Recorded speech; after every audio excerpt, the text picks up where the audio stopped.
Getting a wind read is typically straightforward. Pay attention to the players ahead of you, what disc they're throwing, and see how their disc reacts. But you'll see here how that wasn't enough for several top pros on the same card. Watch as these players are utterly confused by how their shots play out when the wind decides to play tricks with them. We'll break down how the wind affects their shots and look at Thomas Gilbert's secret for success. Here we are at hole 12 at Glendoveer Disc Golf Course. In order to have a realistic 300 to 350 foot approach to the basket, players need to get a solid 500 feet of distance on their tee shot, landing somewhere past this dead tree in the center of the fairway. Let's take a look at the wind here. We've got these flags showing a right to left crosswind for Kevin Jones, who lays down a roller. As you'll see here, the wind was weird this day, and even the commentators were confused about what the wind is doing. That headwind just kind of pushed that roller backwards and left Kev with almost nothing. Yeah, I was really thinking that crosswind was going to get him to check up. You can see why they were confused as Thomas Gilbert tees off. It's the same right to left crosswind, maybe a little bit stronger of a gust now. But when Thomas's shot is shown from the side angle, you'll see this flag showing a headwind. Now this is where it gets crazy. Adam Hammis is up. He's gotten a wind read off of 2 players already. What he didn't realize is this. The right to left wind is gone. It's actually turned almost 180 degrees. You can see this new wind bounce and push his disc over to the right, ending up out of bounds. Once his disc, which was released on hyzer, gets turned over, the left to right wind gives it no chance of staying safe. Just as quickly as the wind shifted for Adam, you can see Nico dealing with the same wind that Kevin originally had. It's a right to left wind off the tee. You can see by the flags behind the tee pad that the headwind is gone. And you really do see the wind push his roller way over to the left, resulting in it curling up early.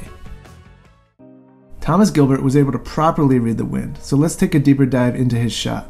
You can see him release on a steep hyzer, with his disc flipping up just about to flat as it carries down the fairway, before fading off left at the end. The shot ends up traveling about 500 feet. The disc that Thomas throws here is a 400G D2. It's from the same run of the D2 that Kevin Jones likes to throw. Thomas releases this disc on enough hyzer so that even though the headwind causes the disc to act less stable and flip up, he never risks going out of bounds to the right and safely targets the landing zone to the left. Let's take a look at some of the things that Thomas does to utilize his hips well in this shot. As Thomas begins his X-step pattern, his hips turn sideways towards his left, which is initiated by the left leg traveling behind his right. The X-step pattern also allows players to keep their momentum traveling forward while having their hips turned to the side, so they can utilize the hips to transfer power into the disc. Once his hips are turned away from his target here, he then has more rotation of his hips to put into the disc. When Thomas goes to plant his right foot on the ground at the end of his X-step, you'll notice that his toes hit the ground first, before the rest of his foot. This is intentional and many pros do this. When just the toes of his front foot are down here, you can see the hip rotation he's still able to achieve. And again, this rotation equals more power.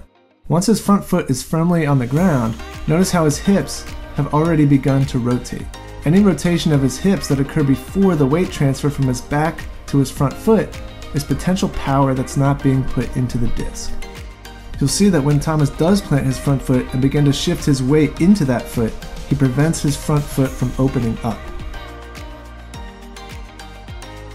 Although it looks like that internal rotation is coming from the knee, it's actually internal rotation at the hip that causes his foot to maintain that position.